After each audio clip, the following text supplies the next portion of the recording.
Ahoy there folks, I'm Captain Benzie and welcome to another developer Q&A video for EVE Echoes.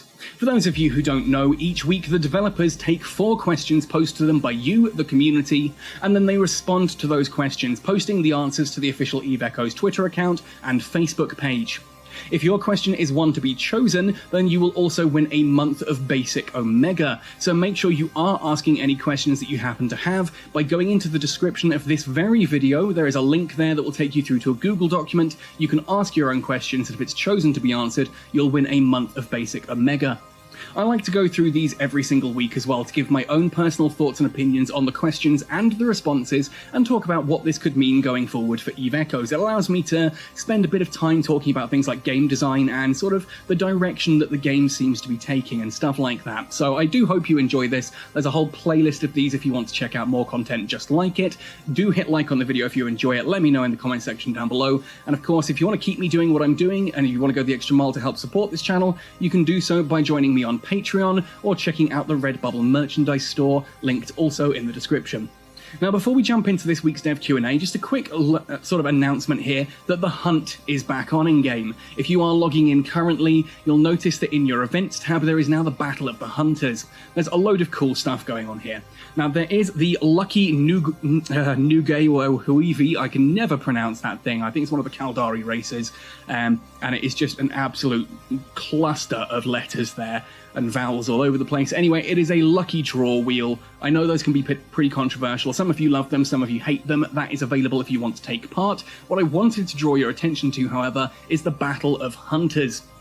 Basically, in HiSec, predominantly in Caldari space, if you open up your encounters now and news encounters, you will find these here if I zoom in on the screenshot: Battle of Hunters 1, Battle of Hunters 2, and Battle of Hunters 3.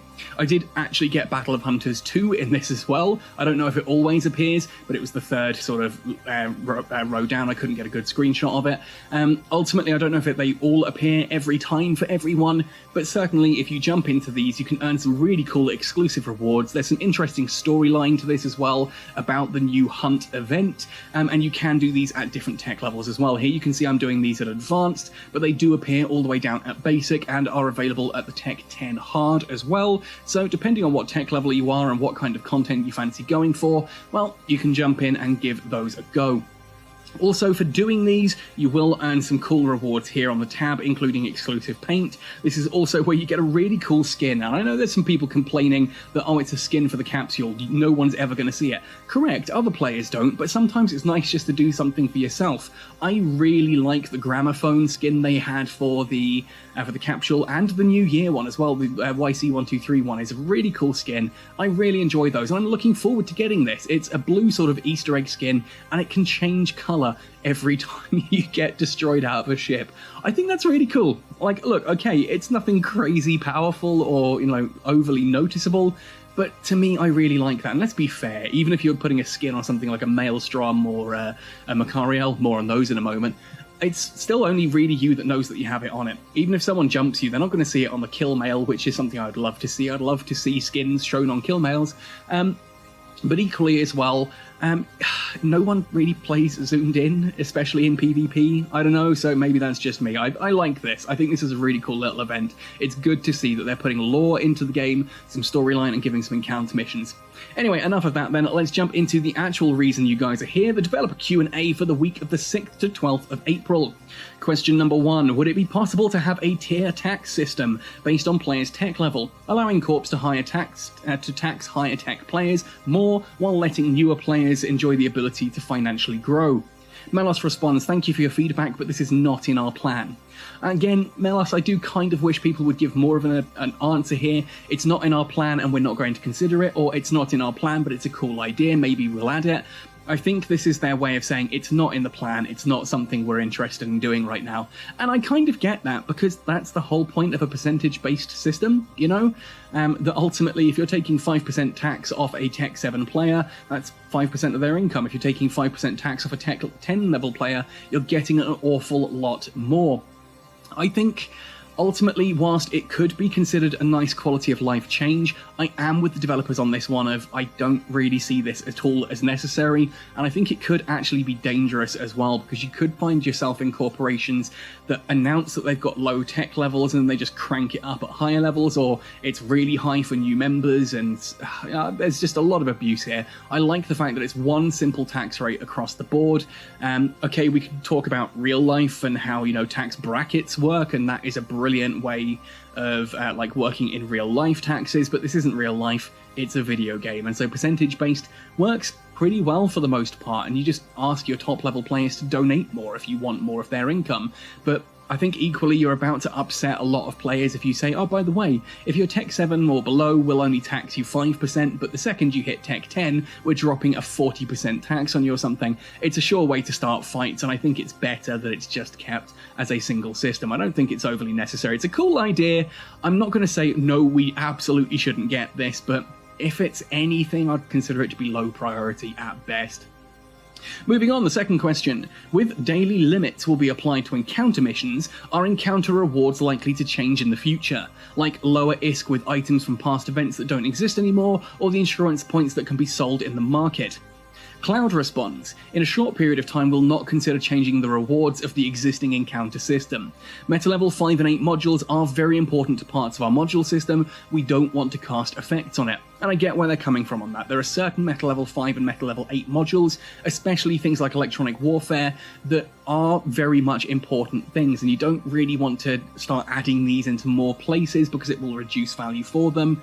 Ultimately, we should be trying to get rid of some of the C-types and Dead Space gear because that stuff is just too ubiquitous. But for certain modules, yeah, Meta level 5 and Meta level 8 are the important ones. Again, things like Nosferatu's, Neutralizers, things like that, you'll find that the Meta level 8s actually are, the best versions you can get anyway. I'd actually like to see more stuff added into these boxes. I really think that at this point in time, we should be getting things like the target painters, the sensor dampeners, the tracking disruptors. Like, where are the virus tracking disruptors in that? They're just not available in the game. Same with Predator warp scrams. My goodness, Predator warp scrams sell for more than some faction battleships right now. That's insane. Why should a mid-slot module sell more than a faction battleship? Why? Because they were ludicrously rare. They were available for a limited period of time. People have lost them through combat, and getting them destroyed and things like that, and just some of them being on players that don't play anymore and thus locked away in those accounts.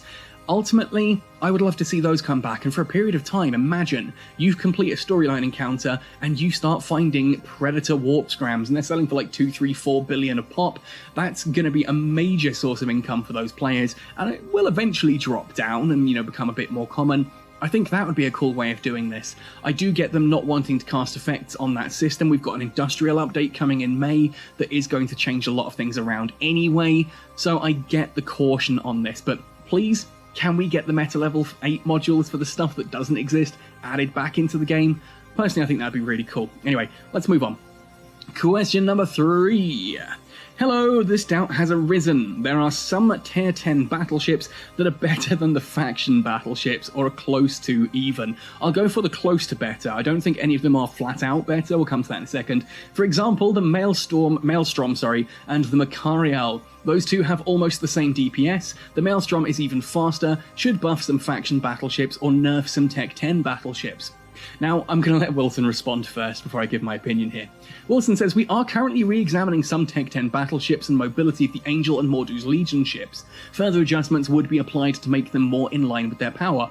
Now, I do agree that the Macariel should be faster than the Maelstrom. I 100% agree. That's the whole sort of shtick to the Angel Cartel. That is their thing. Same with the Mordu's Legion ships, that the Gamma, the Orthrus, and the Barghest are essentially Caldari state technology, but with the speed kicked up.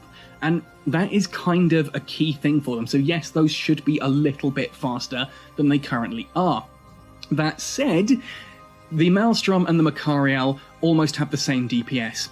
Tell me you've never flown a Maelstrom and a Macariel without actually saying, I've never flown a Maelstrom and a Macariel. Yes, they have similar DPS, but if all you care about is DPS, it's no wonder that if folks only care about DPS on a ship, it's no wonder that folks get disappointed and start crying for buffs and nerfs to stuff that is actually completely viable. If you think that the Macariel is not better flat out than the Maelstrom, then sit down because Papa Benzie's got some stuff to tell you about. First of all, this little thing called application. The Maelstrom is okay at hitting faster moving targets. The Macariel is damn good at it. Second, this little thing called tank. The Maelstrom is somewhat tanky and it's got good active tank on it. The Macariel is very tanky. The Macariel is also more agile. It's able to turn and sort of align faster. There's just so much going for the Macariel. Also, just straight up look at its shield, its armor, and its structure. You can armor tank a Macariel quite comfortably if you're sitting in laser-based NPC space. You can't really do that with a Maelstrom or you're missing out on one of its biggest bonuses. The bottom line here really is that faction battleships and Tech 10 battleships, even if they're close in DPS, they do different things. Like, yes, you can look at the Rattlesnake and the Dominix and go, oh, they're both, Tech 10 drone battleships. The Dominix does better DPS and it has more versatility. Yeah, but the Rattlesnake is infinitely tankier. Like, genuinely, that thing takes one heck of a beating. Oh, what about, like, the Balgorn and the Geddon? Okay, that's a bit of a one. I'm one of the controversial crew that actually think the Balgorn does need an additional low slot, possibly some tweaks to its firepower or something there to counteract that, but its low slots ultimately mean that the Balgorn isn't really tanky enough for proper big battle fleets. In sort of small-scale PvP, the Balgorn is absolutely terrifying, yes, I'll admit. In sort of larger scale, though, it's paper. It doesn't really do much. So the Balgorn's a bit of a weird one, so let's move on from that. The Barghest, compared to something like the Typhoon or the Raven, I think it does need to go a little bit faster, but it's still a very different ship with its scram bonuses and things like that. Look at a Vindicator and compare that to a Hyperion. Yeah, you can see where I'm going with this, that ultimately these are very different ships, and if all you care about is DPS, then yeah, you're going to be disappointed that some ships are, just flat out better than others. The point is, if you only care about DPS, you're literally missing half the entire equation here. So stop looking at just DPS and look at things like application, look at agility, look at tanking capabilities and survivability, look at all kinds of different things like electronic warfare. Like, you could sit there and say, oh, well, actually, if I put a proper nanocore onto my Hyperion, it can do really hefty DPS, more DPS than the Vindicator. Mwahahaha. Yes, but it probably doesn't have the same web effect that the Vindicator has now, does it? Ultimately, that's the point I'm getting at here. Once again, this is someone who kind of wants buffs, but doesn't necessarily understand why it shouldn't be buffed. Like, my Maelstrom and the Macariel, they've got similar DPS. Yeah, but the Macariel has so many other advantages over the Maelstrom that it's definitely a better ship. Like, I have never heard anyone say, oh, the Macariel needs buffs. Seriously. I've never heard anyone say, oh, the Macariel and the Maelstrom are basically the same ship. The Macariel needs buffs. Because it doesn't. It doesn't. There is so much going for the Macariel beyond just DPS. Moving on, are there any plans for any mining-based detection arrays? This question has been asked before, several times. We can now increase anomalies in our sovereignty, so next would be belts, thank you. And Pixie says, thank you for your feedback, we have no plan for it. And this has been answered at length in other dev Q&As as well. We do have an industrial update coming, so if this is you and you're looking for more information about mining, hang tight. After the April balance adjustment in May, we're going to be having an industrial update, which adds new ships, and is going to be basically like the equivalent of the industrial balance update as well. So I'm pretty excited about this. There's a lot of stuff for industry coming in May. We don't know any details yet. Again, we need to let the April balance adjustment happen first. I reckon that's going to be on the 20th or the 27th. The developers have then said that once that launches, it'll be a month of watching and closely seeing what's going on. So during weekly maintenance, we might see some of the balance patch stuff go up and down as it tweaks on live, because no matter how many people you have in testing, once it goes live, other people are going to suddenly find new, exciting ways of breaking the game. That's one of the things I really love about balance patches. But in regards to adding new mining belts, ultimately, I've said this before, this comes down to the whole point that essentially alliances are clearing mining belts faster than they can spawn. That doesn't mean you need more belts.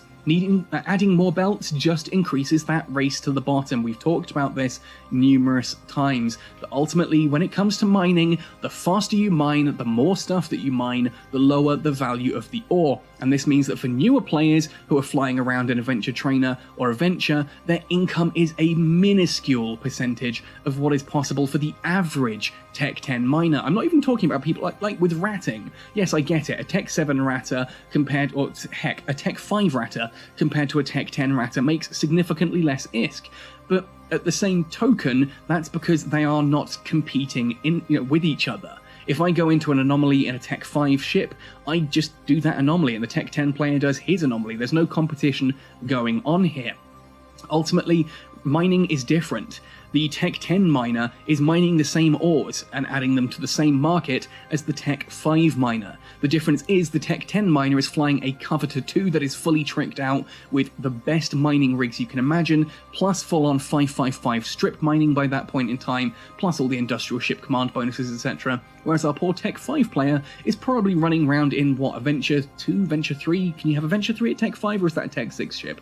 I forget where the Venture line actually lands. I think it's Tech Venture 2 that you get at Tech 5. I could be wrong. Either way, they're going around in a Venture 2 or a Venture 3 with probably only basic or advanced mining skills. Their income is a tiny fraction, and it means that the amount of time they spend is not at all representative of the income that they can make. You sit there in a belt a lot longer to make the same fraction. What I'm saying is, if you were to take what a Tech 10 miner can make in an hour and then divide that down and by what a Tech 5 miner can make, it is a tiny percentage that is far lower than the percentage that a ratter can make.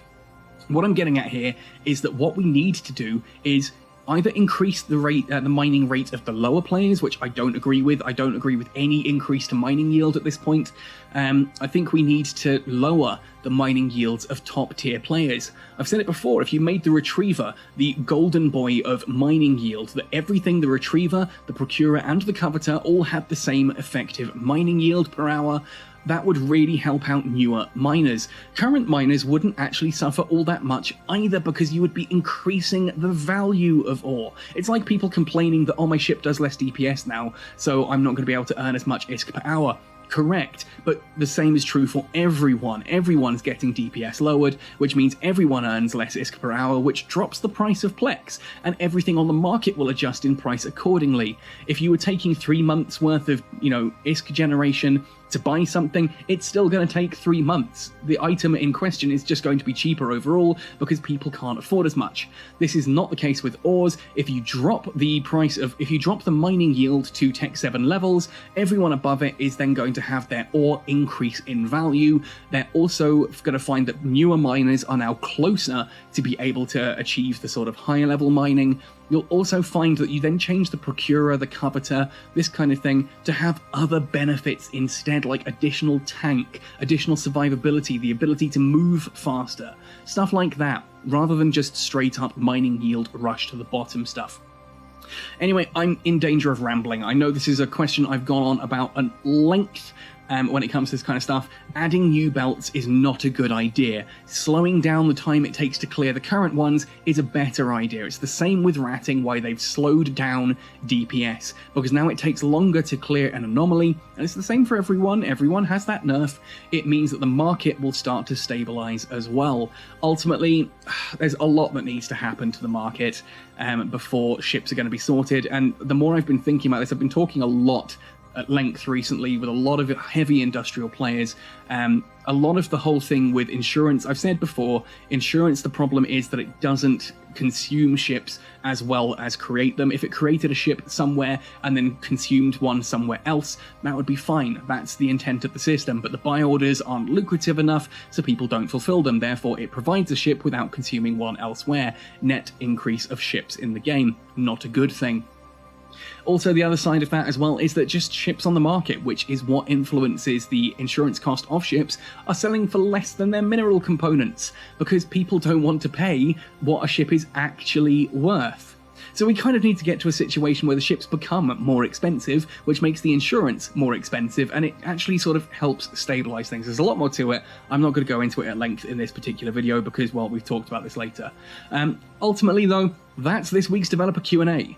I think the questions here are interesting. A lot of it is just simply, we're not going to do that thing that you've asked. But sometimes we're not going to do something is actually the best answer possible.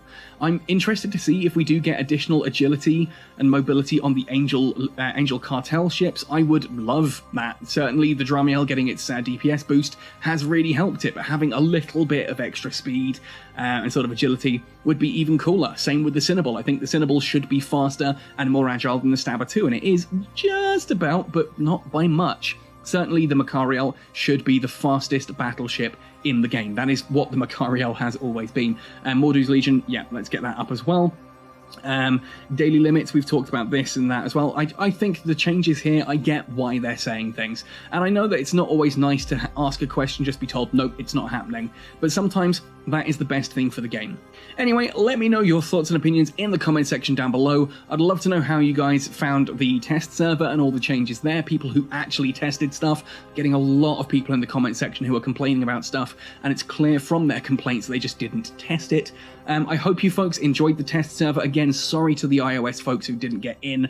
That really must have sucked, but hopefully the content I'm putting out can help give you an idea of what it was like in there, and certainly speak to other people who are in it as well if you have any questions. I haven't been able to make videos on everything that I tested or that other people tested, so if you do have any questions, ask away in the comment section down below, and I'd love to give you my opinions and thoughts if I have an actual understanding of it. Hopefully, if not, other people can jump into the comment section and give you their opinions. Anyway, folks, this one's going to drag on a bit if I keep waffling on like this, so happy sailing, and see you in New Eden!